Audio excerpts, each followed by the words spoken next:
Hello, I'm Esther Githu-Yuart. Welcome to Africa 54. Here's what's coming up. Democratic delegates are expected to nominate Kamala Harris as their party's presidential candidate this week as her popularity grows since President Joe Biden dropped out of the race. Mpox in the Democratic Republic of Congo claims hundreds of lives and spreads to neighboring countries, raising fears of a global outbreak.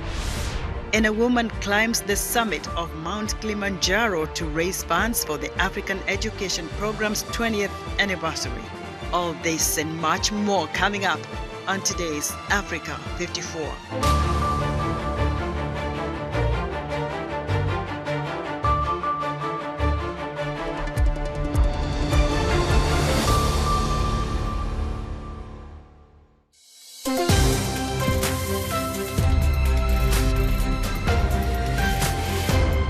From past conventions and how support for the party's candidate is growing since President Joe Biden dropped out of the race.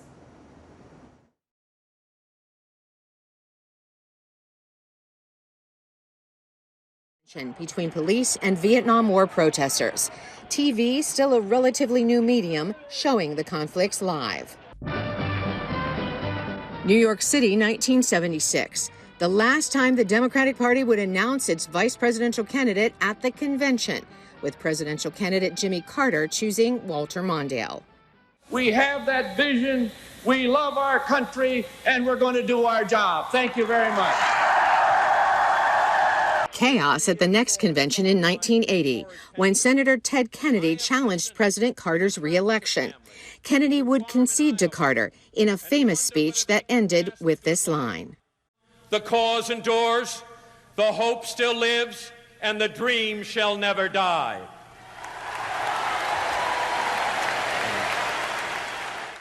Back to Chicago, 1996, and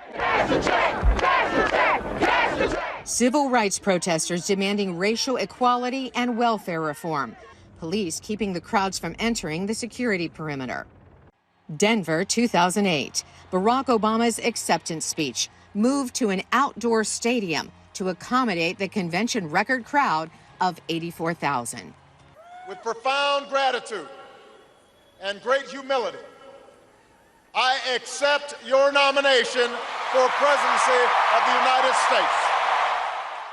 This week in Chicago, Vice President Kamala Harris and Minnesota Governor Tim Walz begin their party's convention with some momentum. Last month, President Joe Biden was trailing Republican candidate Donald Trump in political polls. Since Biden dropped out, candidate Harris has risen in those polls. Last week's Morning Consult survey showing her 3 points ahead of Trump, although it remains a tight race. There will be protesters, as there always are at conventions, like these from last month's Republican gathering held in neighboring Wisconsin.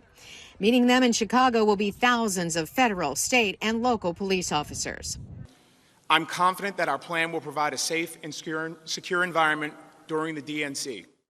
Chicago officials expect as many as 50,000 out-of-town visitors for the convention, with the city's United Center hosting the Democratic Party events. Carolyn Persutti, VOA News. Delegates began arriving in Chicago on Sunday for the DNC, but the shadow of protests against support for Israel's war on Hamas in Gaza by President Joe Biden and Vice President Kamala Harris is hanging over the convention. Protests began Sunday on the convention's eve with a march along the city's famous Michigan Avenue. Demonstrations are expected every day of the convention, and while their agendas vary, many activists agree an immediate ceasefire in the Israel-Hamas war is the priority. We love our I don't care what field you are in. If you're not in solidarity with people of Gaza and Palestine right now while a genocide is going on, then you are totally bankrupt as a rights activist. You cannot be in favor of your own liberation if you're not in favor of other people's liberation. The DNC is expected to draw an estimated 50,000 people to Chicago, including delegates, activists, and journalists. City officials say they have made necessary preparations with police and the Secret Service. Security will be tight with street closures around the convention center. For more on the convention, let's go live to Chicago, where viewers Carol Van Dam is standing by. Hello, Carol, tell us more about what we can expect at the DNC. Well, you're right. It's going to be a time when the Democrats are fired up to see their presidential presumptive nominee, Kamala Harris. She, of course, clinched the majority number of delegates that she needed just a few short weeks ago. So she indeed will be here, and she will be here throughout the week, but she won't be on the convention floor until Thursday. And we're expected to see a really lively, energized crowd, since those numbers that you just heard have really turned around in favor of the Democratic Party by at least a few percentage points since it was announced that, since President Biden announced that he was stepping aside and passing the torch to his vice president. Carol, for many of our viewers around the world, they would like to hear what's the historical purpose of this kind of convention? The historical purpose really is to get the caucuses underway. And by that, I mean they're talking about the platform of the speeches, what they're going to center on, what they're going to look forward to, and get everybody energized. It's also to lay out the Democrats' vision for the future.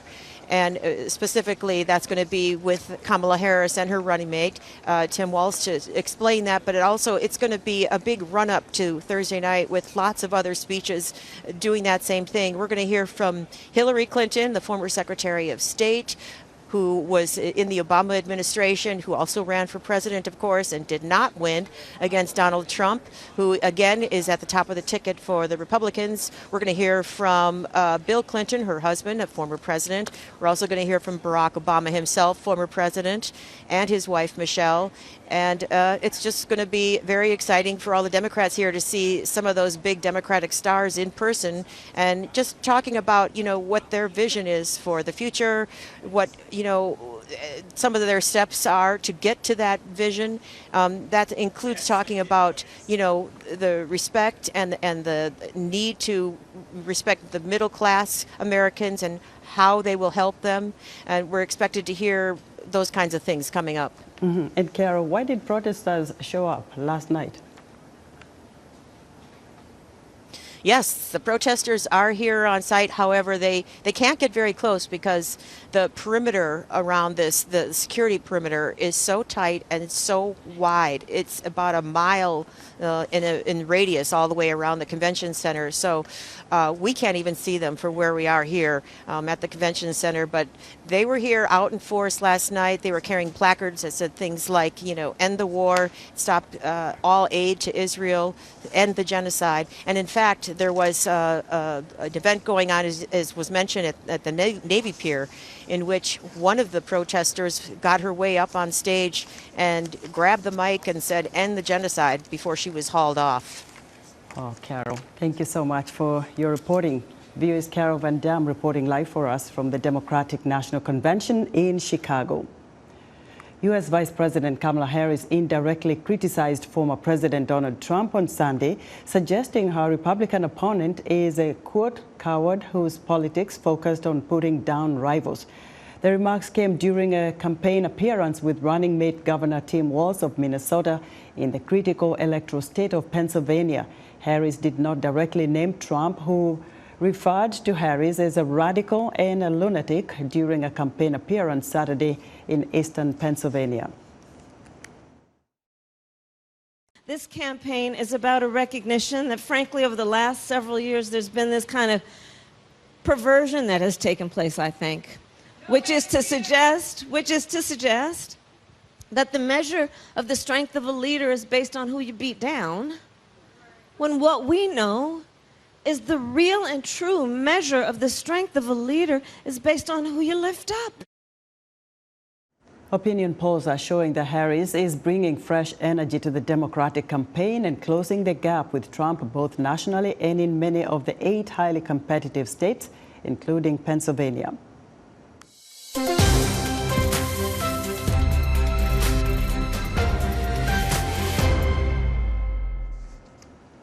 U.S. diplomatic efforts to end the Israel-Hamas war are being boosted by a new visit from U.S. Secretary of State Antony Blinken to the Middle East. But even as hopes for a ceasefire are high, analysts say implementing it could prove challenging. VOA's Veronica Balderas Iglesias has the details.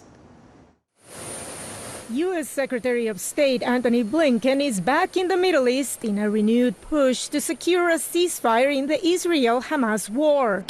The end of hostilities would be carried out in 3 phases, explains national security professor at the University of New Haven, Howard Stauffer. The first phase would be the withdrawal of Israeli troops from key areas in Gaza, the cessation of hostilities, and then there would be an exchange of some of the hostages, the living hostages, women, elderly, and wounded.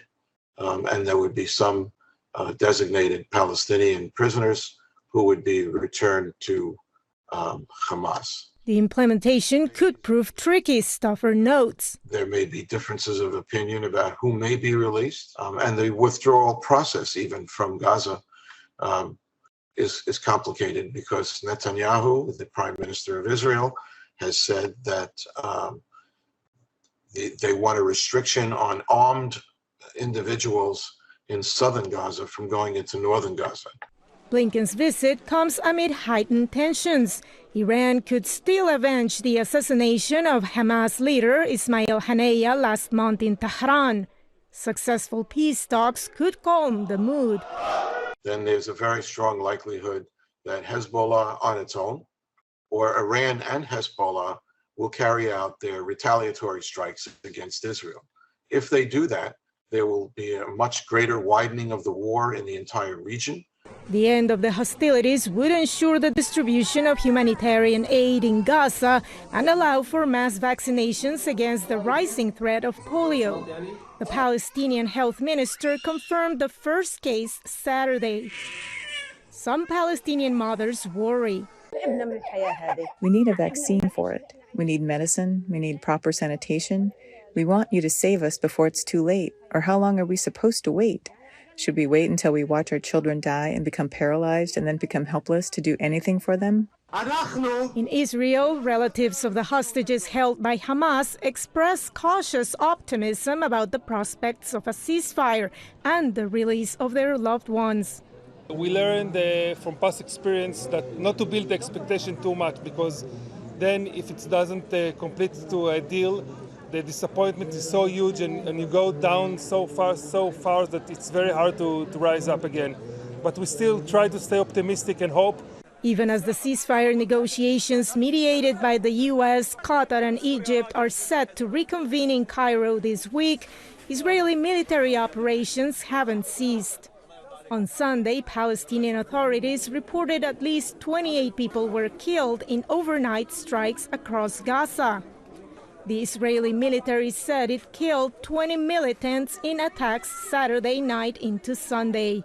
On the eve of his expected meeting with Blinken, Benjamin Netanyahu led a weekly cabinet meeting Sunday in which he criticized Hamas's approach to the peace talks and reiterated his stance that, quote, strong military and diplomatic pressure are the way to secure the release of the Israeli hostages. Veronica Balderas Iglesias, VOA News. Medical officials say mpox, formerly known as monkeypox, is an infectious viral disease that can occur in humans and other animals.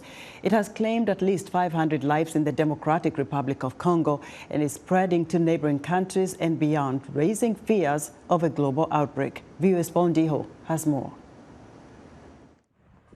The Africa Centers for Disease Control and Prevention, Africa CDC, reported on Saturday that the number of suspected or confirmed mpox cases logged across the continent since the beginning of this year has already exceeded the total reported in 2023. Mpox has been present in Central and West Africa for years, but it has been detected in over a dozen African countries this year, including some where it was never previously reported.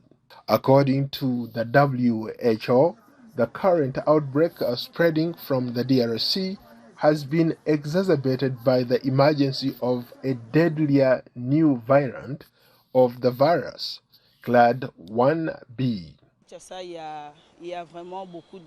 Kinshasa has many cases of mpox. Right now we have 11 patients at this hospital who we are taking care of. The variant has a mortality rate estimated at 3.6%, much higher than the previous strains. DRC Health Minister Roger Kamba announced later last week that an ongoing outbreak has impacted the country since 2022. There are some adults who prefer to go to churches to get prayed for instead of visiting health facilities. By the time they arrive at hospitals, the mpox virus is at an advanced stage.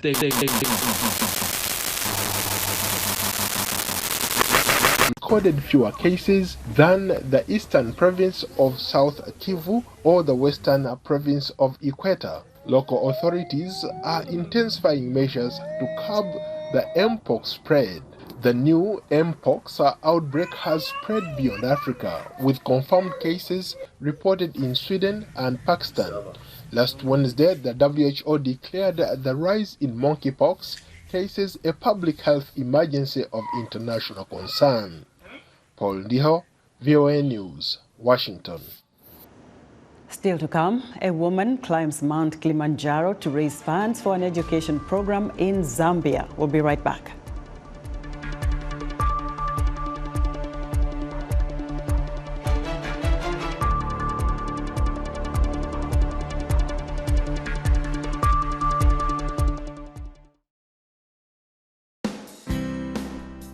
Health, wellness, sport, beauty, medical breakthroughs. Healthy Living cares about your well-being. What are the main health concerns in Africa and around the world? Find out the latest on coronavirus. Connect with our experts and ask them questions. How long does the virus stay? Join me, Linor Mudu, in Washington every week on Healthy Living, right here on VOA. You're watching VOA's Red Carpet. My name is Jackson Vunganyi. Thank you so much for joining us each week right here on Red Carpet. We bring you the latest in...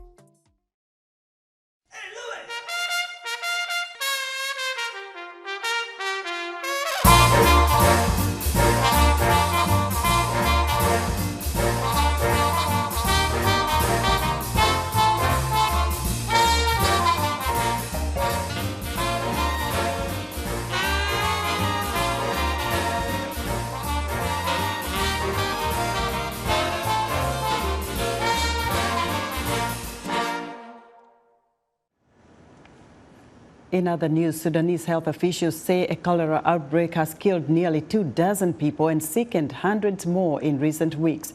Health Minister Haitham Mohamed Ibrahim says that at least 22 people have died from the disease and at least 354 cases of cholera have been confirmed across the country.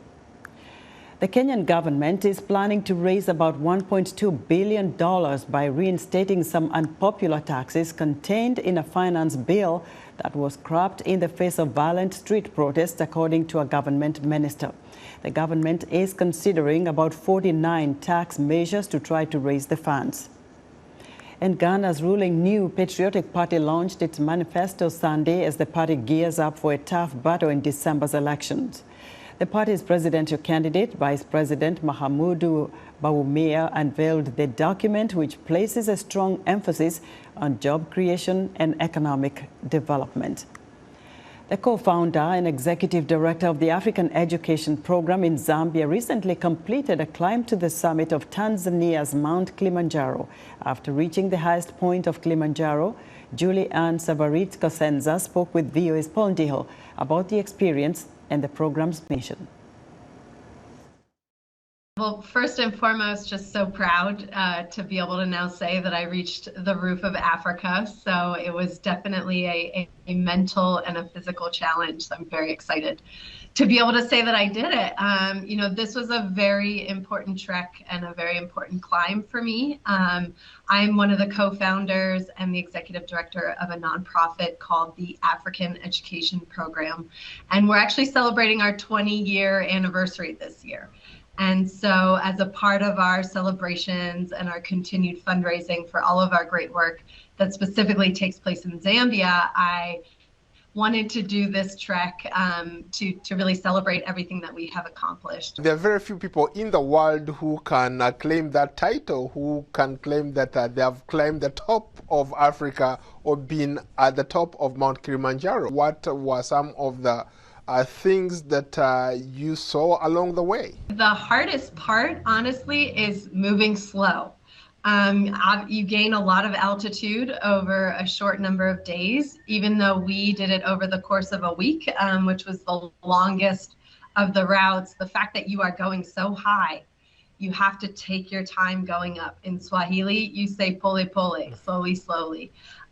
So that was a real challenge for me, you know, as someone who moves fast, does things fast, you know, keeps going all the time, to have to slow down to ensure that I would reach, you know, that summit, I think was a challenge. And then there's a physical challenge too. Just because you're moving slow doesn't mean it's easy. You know, I would say 4 of the 8 days that we were climbing were physically intense. So out of our 8, everyone made it to what's called Stella Point. That's kind of the first, you know, arrival at the top, and you're able to see the crater and the glacier.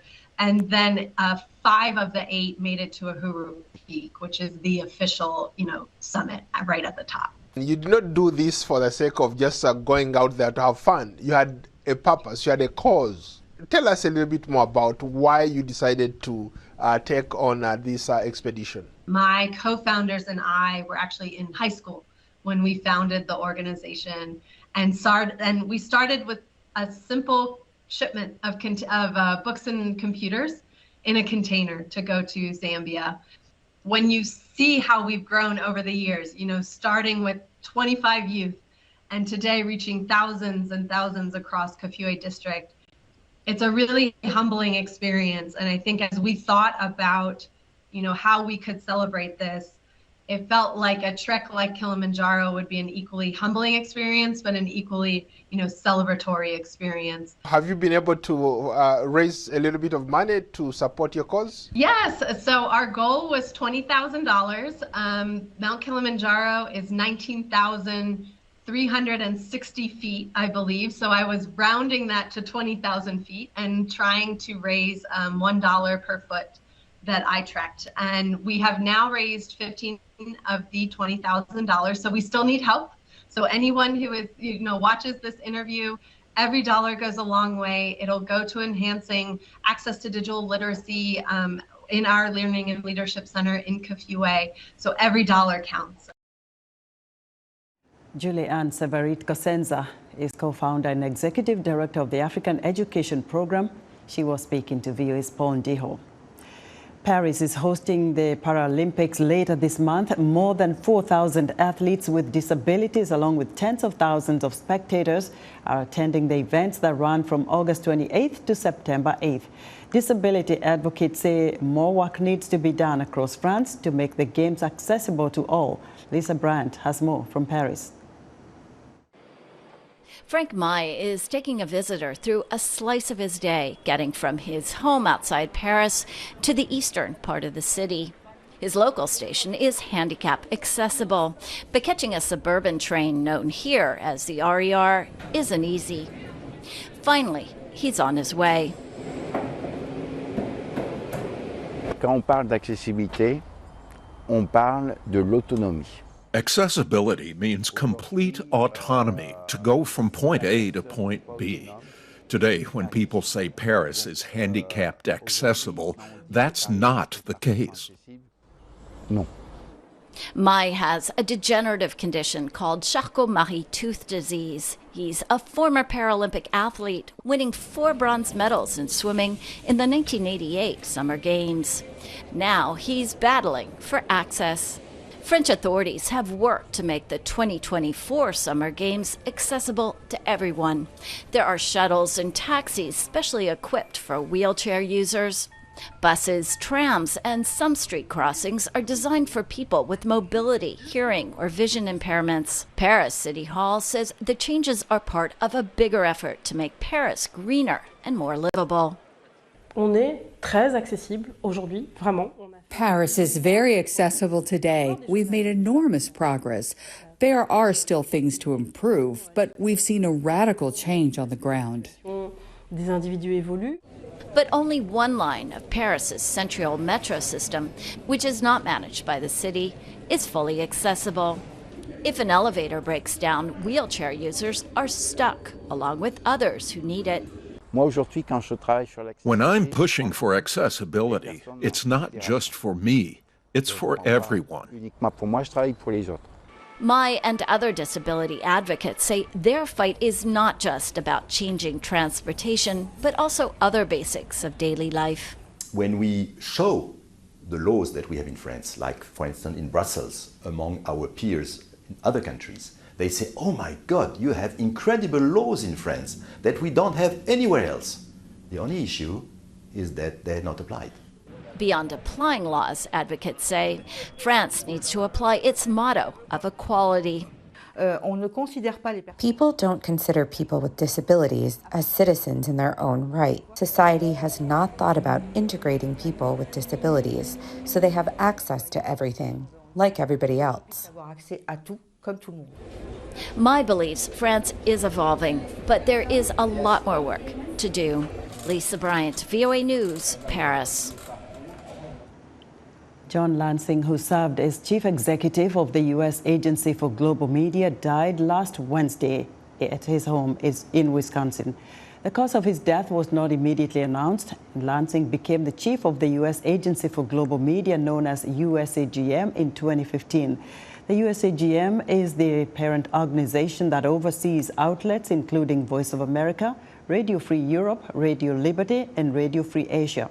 Current USAGM CEO Amanda Bennett called Lansing, quote, a relentless advocate for press freedom, journalist safety, and connecting people around the world in support of freedom and democracy.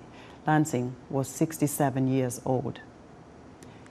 And that's our show for today. Be sure to watch Africa 54 on our website at voaafrica.com. From all of us here in Washington, thank you for watching.